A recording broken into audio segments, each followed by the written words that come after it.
Okay, today we're going to dig into this really profound idea of security, and it all comes from just one powerful sentence in the Bible. And we're not talking about just, a fleeting feeling. We're talking about a final, unappealable verdict, the kind that comes from the highest court you can possibly imagine.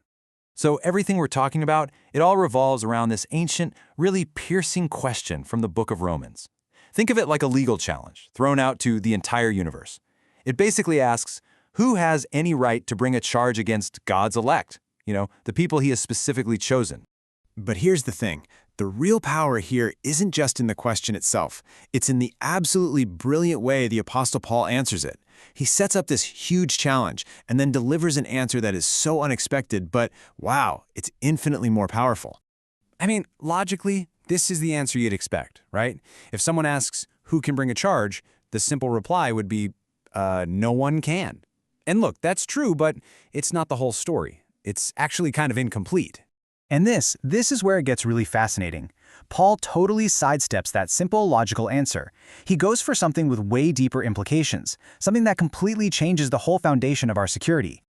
So what's the crucial difference? It's this. Paul shifts the focus entirely. He doesn't put the emphasis on the act of being declared righteous, what we call justification. No, instead, he points directly to the one doing the justifying. You see the difference, right? It's huge. The simple answer, we are justified, well, that's all about our status. It's focused on us. But what Paul actually says is, it is God who justifies. And boom, just like that, the focus shifts completely. It's not about the result, it's all about the source of the result. Just so we're all on the same page, let's nail down this key term. Justification. It's basically a legal concept. It means to be declared righteous, to be fully acquitted in court. It is the final verdict of not guilty. And this shift, which seems so subtle, is absolutely everything. Think about it. Security that's based on a result can feel a little shaky, can it? But security based on the unchanging authority of the source, well, that's a whole different foundation entirely. To make this crystal clear, let's use this brilliant courtroom analogy. I want you to imagine a ladder of legal authority. It perfectly shows why the identity of the judge is so critical. Let's just think about it this way. Imagine you're in a local court and the judge acquits you. You're free. You walk out the door. But are you truly finally secure in that verdict? Yeah, not so much. Because what happens next? A higher authority, say a governor, could just appeal that decision, and suddenly, you're right back in it. And hey, even if the governor agrees with the first judge, a still higher power, like an emperor or a Supreme Court, could just step in and overturn the whole thing. And this just perfectly illustrates the fundamental weakness in any human system of justice, doesn't it? There's always a higher court. There's always the possibility of an appeal, always a chance for the verdict to be overturned. In our systems, true finality is kind of an illusion. Okay, so we've climbed the human ladder of authority, and we've seen its limits. So now we arrive at the highest court of all, the one that solves this whole problem of endless appeals. And here it is. This is the core of the entire argument. When God is the one who issues the verdict, the ladder just ends. There is no higher authority. There's no Supreme Court above the creator of everything. You know what that means? It means the verdict is absolute. Nobody can come along later and claim some legal technicality. No one can call for a do-over or a mistrial. No one can even try to bring a different charge against you. The case is closed. Forever.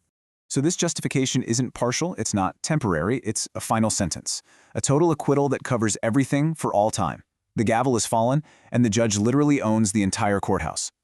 All right, so what's the real-world takeaway from all this? Why does this theological point actually matter in our day-to-day lives, especially when we're facing tough times or doubt? Well, because it's not just some abstract legal idea. This is the foundation for a deep, unshakable, personal security. It's meant to be an anchor for you in the middle of a storm, something to remind you of a verdict that cannot be changed by your circumstances, your feelings, or what anyone else says about you. This quote really says it all, doesn't it? Because God is the final authority. Any charge brought against you, whether it comes from your own conscience or from anywhere else, it simply has no legal standing. It gets thrown out of the highest court in the entire universe. And this single concept, it creates this whole chain of security.